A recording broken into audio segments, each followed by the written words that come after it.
I was told this story by my uncle a long time ago. In the mid-90s, he lived in the central part of Russia and earned extra money by transporting woods. It was a tough time. He had to work a lot to support his family, and often he stayed until late night.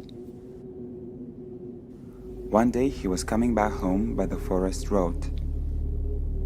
He worked very hard that day and hardly kept his eyes open.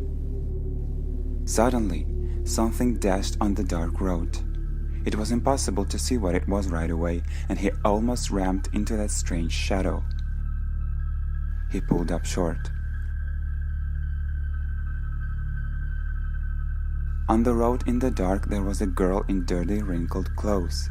What was she doing in the woods 10 kilometers away from the nearest settlement that night? He felt uneasy. But then he worried over that girl who was on her own in complete darkness. There might be bears and pack of starving wolves. He gave her a honk and gestured to get in the car to drive her to the nearest village.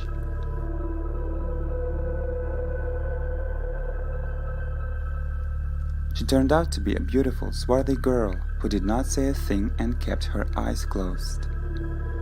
Uncle tried to figure out what had happened and got nothing but silence.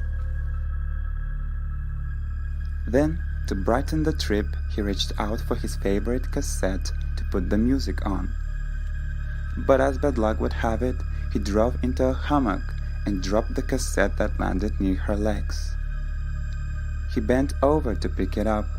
While doing it, he felt vile smell of filthy hair or animal and did not realize at once what it was. The smell scared him a bit, but when his eyes got used to the darkness inside the car, he discerned something terrible, something that made him cringe. The girl had hooves instead of legs, muddy and dreadful cow hooves. That minute felt like eternity. He could not say a word, and the mysterious passenger sitting beside him obviously began suspecting something. Then he braced himself and asked the girl to look out for the right front wheel. As soon as she opened the door, he pushed her out and closed the door from the inside. A terrifying cry arose. She was forcing the door, knocking, and Uncle hit the gas. He drove as fast as he could, while that dreadful creature chased him, rending the air and flapping long, chef-like lean hands.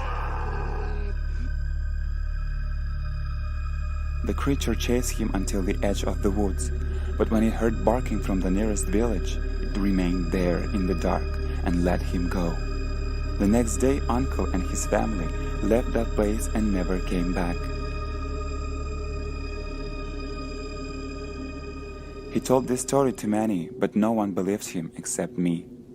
Nobody knows who it was or what kind of creature haunted the woods, but those who did never came back.